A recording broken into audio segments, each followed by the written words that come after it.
This morning we are learning new details of a terrible murder story that is rocking a small town in western Pennsylvania.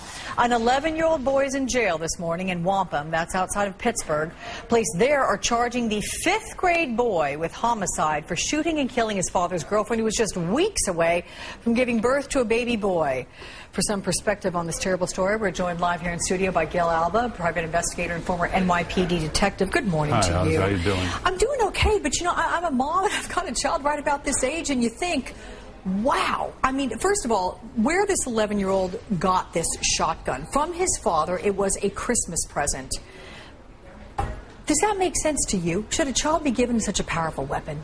Well, I don't really know how bad that is, really, but in a sense, because there's a lot of families that go hunting, and both of these families went hunting. Now, the father gives a 20-gauge shotgun to his son, 11-year-old son, and lets him go in the house with it. I mean, there's something, and then what's the stability in the house? Nobody really knows what's going on in the house, and here he has access to a shotgun.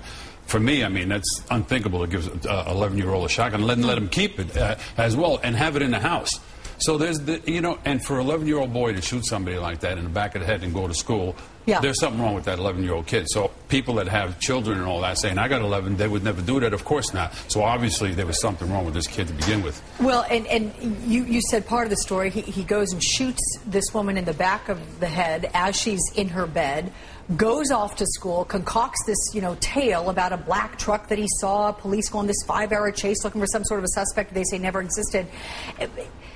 An 11-year-old boy, though, being capable of carrying out such an elaborate scheme like this, does it surprise you? It doesn't surprise me. And, you know, we read about that more and more that's going on today.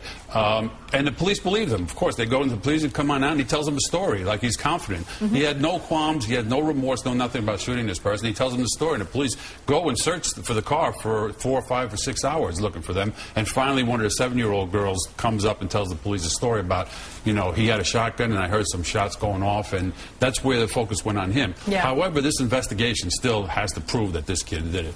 But, Gil, what's interesting is an 11-year-old boy now, at this point, prosecutors say they're going to charge him as an adult, a double homicide for the murder of the girlfriend and her unborn son. You know, at what point does a prosecution say this is enough to go on adult level to court? Yeah, well, they're taking him on adult level because Pennsylvania has a juvenile who commits homicide. They're going to try him as an adult. So they probably will try him as an adult. However, they still have to prove that he did it. And then his attorneys, I'm sure, are going to come up with the fact that is he capable of knowing what he did in murdering somebody. So that's a defense.